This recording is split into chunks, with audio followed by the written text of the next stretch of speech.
우리 형제 자매님들이 내 가족이라는 생각을 해보셨습니까?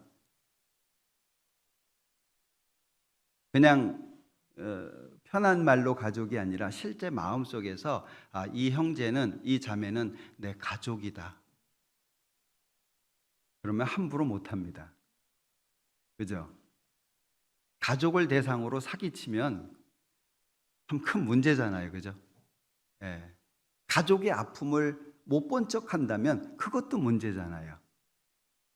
그러니까 이 우리의 기쁨이라고 하는 건 어디에서 찾을 수 있냐? 누가복음 2장에 보면 온 백성에게 미칠 큰 기쁨, 온 백성에게 미칠 큰 기쁨이라고 표현을 하고 있어요. 좋은 소식을 전하겠다. 예수님 탄생이에요. 누가복음 2장이죠. 천사들이 노래를 했어요. 누가복음 2장 찾아봅니다. 10절. 천사가 이르되 무서워 말라. 보라, 내가 온 백성에게 미칠 큰 기쁨의 좋은 소식을 너희에게 전하노라. 오늘날 다윗의 동네에 너희를 위하여 구주가 나셨으니 곧 그리스도 주시니라. 14절. 지극히 높은 곳에서는 하나님께 영광이요 땅에서는 기뻐하심을 입은 사람들 중에 평화로다 하니라. 예수님이 우리의 기쁨의 근원이죠. 만약에 예수님이 이 땅에 오시지 않았다면 우리는 이런 삶을 살고 있지 못하겠죠. 우리가 천국을 사모합니다. 하늘나라를 바라봅니다. 그리고 이 땅의 모든 고통과 아픔과 수고를 견딜 수 있습니다. 이유가 뭐죠? 예수님이 빠지면 아무것도 아닌 거예요. 하나님이 계셔요. 만물을 창조하신 하나님이 계십니다. 그런데 예수님이 안 계셔요. 그럼 나는 뭘 소망할까요? 우리는 하나님 앞에 두려워할 뿐이에요. 그런데 예수님이 오셨어요. 그 예수님은 내 삶의 중심, 내 삶의 기쁨이에요. 예수님이 십자가에 죽으셨어요. 예수님이 미리 말씀하셨습니다. 너희는 곡할 거다. 그러나 세상은 기뻐할 거다. 그러나 너희의 슬픔이 기쁨이 될 거다. 왜요? 부활이 있잖아요. 비록 예수님은 죽었지만 사흘 뒤에 살아나셨습니다. 예수님이 죽을 때 세상은 기뻐할 거다. 그러나 너희는 곡할 거다. 그러나 너희의 슬픔이 기쁨이 될 거다. 왜? 예수님이 부활하셨으니까요. 그 예수님의 부활이 우리에게 기쁨이죠. 누가복음 15장에 죄인 하나가 회개하면 회개할 것 없는 의인 99을 인하여 기뻐하는 것보다 더 기뻐할 거다. 우리의 기쁨이 뭐예요? 잃어진 영혼이 구원받을 때. 왜? 그게 하나님의 기쁨이고 예수님의 기쁨이니까. 요한복음 4장 볼까요? 32절. 가라사대 내게는 너희가 알지 못하는 먹을 양식이 있느니라. 제자들이 서로 말하되 누가 잡수실 것을 갖다 드렸는가 한데 같이 읽어봅니다. 예수께서 이르시되 나의 양식은 나를 보내신 이의 뜻을 행하며 그의 일을 온전히 이루는 이것이니라. 예수님의 양식이 따로 있었어요. 사람이 떡으로만 살 것이 아니요 하나님의 입으로 나오는 모든 말씀으로 살 것이다. 떡으로만 살 것이 아니다. 무슨 말씀이에요? 몸은 떡 먹듯이 영혼은 말씀 먹어야 된다. 물론 틀린 말은 아니에요. 그러나 그 정도의 의미가 아닙니다. 우리 왜 먹어요? 힘이 생겨야 일을 할 수 있잖아요. 그 먹는 목적은 뭐예요? 뭘 하기 위해서예요. 마찬가지로 우리가 하나님의 말씀이 필요한 이유는 하나님 앞에 굴복하고 순종하기 위해서입니다. 왜 굴복이 안 돼요? 말씀이 없으니까. 말씀이 그 마음속에서 살아 숨쉬지 못하니까 굴복이 안 돼요. 왜 세상이 크게 보여요? 말씀이 없으니까. 하나님의 입으로 나오는 모든 말씀으로 살 것이다. 그 말씀이 마음속에 굳건하게 심어져야 하나님 앞에 순종할 수 있어요. 하나님 말씀에 굴복할 수 있어요. 그걸 말씀하고 있어요. 그러면서 예수님은 그걸 실천하신 거예요. 삶 속에. 왜? 우리 삶의 모범이시니까. 예수님이 걸어가신 길을 우리가 뒤따라가고 있잖아요. 예수님은 앞서가셨고 우리는 뒤따라갑니다. 예수님 보면서. 그 예수님이 내게는 너희가 알지 못하는 먹을 양식이 있다. 제자들이 뭘 갖다 드렸냐 누가. 그런데 예수님이 뭐라고 말씀하십니까? 34절에 나의 양식은 나를 보내신 이의 뜻을 행하는 것, 하나님 뜻을 행하는 것, 그의 일을 온전히 이루는 것, 이것이 내 양식이다. 그렇다면 하나님의 뜻을 행하는 것, 그 말씀대로 이루는 것이 먹는 것보다 앞서 있다는 얘기죠. 예수님이 그렇게 살아가셨어요. 우리가 그걸 보고 뒤따라가는 거예요. 그게 신앙생활이에요. 교회 왔다 갔다 하는 게 아니라, 교회 안에 가면 문제들 많죠. 얘는 이래요, 쟤는 코 흘려요, 쟤는 오줌 쌌어요, 얘는 똥 쌌대요. 말이 많아요. 왜 그래요? 교회의 존재 목적을 모르는 거예요. 교회는 딱 한 가지의 목적, 잃어진 영혼을 구원하는 것이 교회의 존재 목적입니다.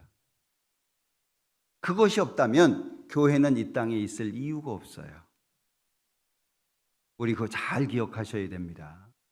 예수님이 말씀하시는 거예요. 나의 양식은 나를 보내신 이의 뜻을 행하며 그리고 그의 일을 온전히 이루는 이것이다. 그러면 그 예수님의 마음이 누구 속에 있어야 돼요? 내 속에. 그래야 바뀌어요.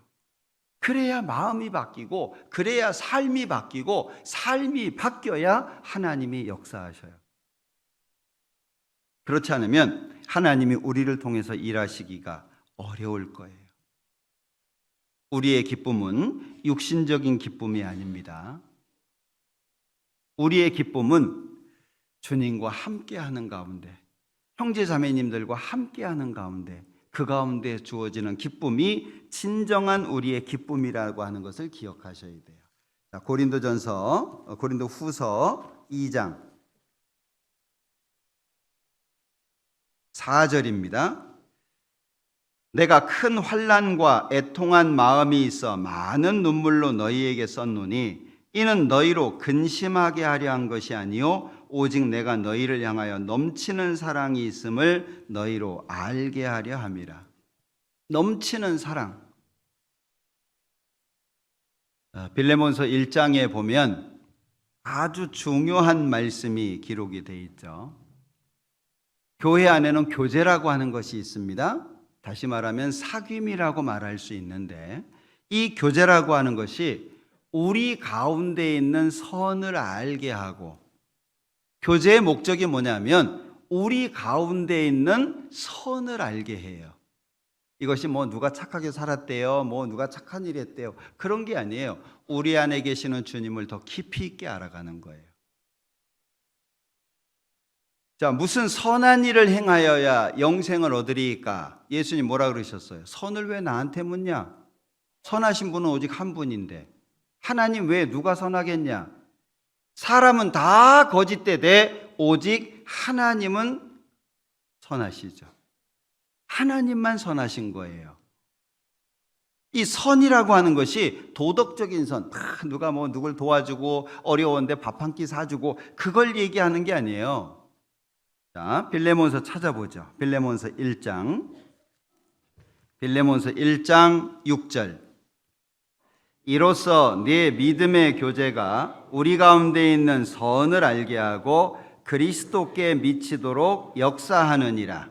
자, 교제가 선을 알게 하고 역사한다. 그러면 네 믿음의 교제가 우리 안에 있는 선, 우리 안에 있는 선이라고 하는 것은요, 하나님이 중심이죠. 예수님이 중심이에요. 그 하나님과 예수님으로 말미암아 주어지는 선에 그 깊이가 깊어질수록 우리의 마음은 어디로 더 다가가요? 하나님을 향해서, 예수님을 향해서 더 가까워져요. 성경 한 장 더 읽게 되고요. 하나님의 뜻을 행하는 것이 내 소원이 되고요. 하나님을 만났을 때 부끄럽지 않게 만나는 것이 내 바라보는 목적지가 돼요. 바뀌어요. 그런데 여기 교제가 없어요. 선을 알지 못하죠. 그럼 어떻게 살아요? 그리스도를 향해서 나아가는 것이 아니라 세상을 향해서 나아갈 수밖에 없어요. 그러니까 입을 열면 육신의 얘기가 나오죠. 입을 열면 세상 얘기가 나오는 거예요.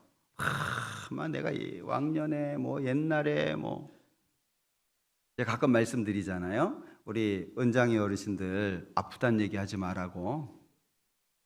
나이 들어서 아픈 건 정상이에요.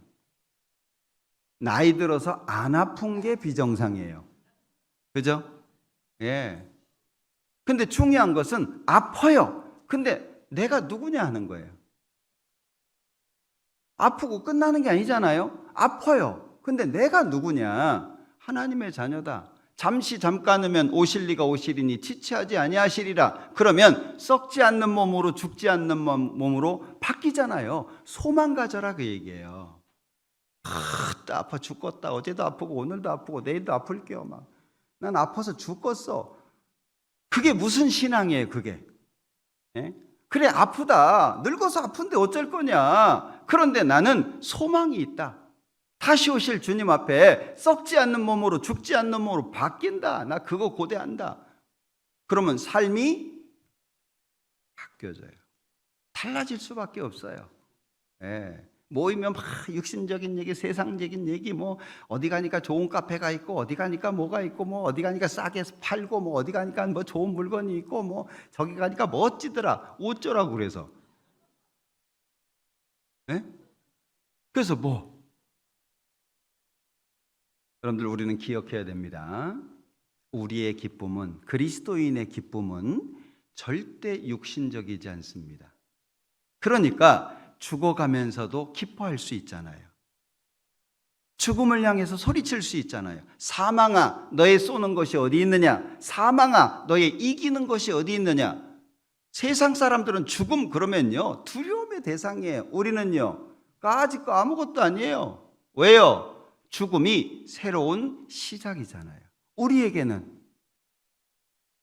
천국이 없는 사람들에게는 죽음이 끝이지만 우리에게는 새로운 시작이잖아요. 예. 하나님 앞에요, 당당하게 살 수 있습니다. 우리 그렇게 살아야 됩니다. 그래서 우리는요, 이 말씀이 내 생명이 돼야 돼요. 아침에 오실 때 성경 읽으셨죠? 생명이 돼야 돼요. 그리고 주님 앞에 하루라도, 단 1시간이라도 진정성을 가지고 주님을 대하려고 애써야 됩니다. 살아도 주 안에서, 죽어도 주 안에서. 예. 내게 사는 것이 유익한 것처럼 죽는 것도 뭐 어쩌냐. 응? 사나 죽으나 주의 것이 틀림없어요. 그게 우리예요. 우리 고개를 위로 향해서 주님 바라보고 삽니다. 우리 특별한 사람들이에요. 그냥 세상에 속해가지고 살다가 죽고 끝날 그럴 사람들이 아닙니다. 하나님이 우리에게 관심 갖고 지켜보고 있다는 것을 기억하셨으면 좋겠어요.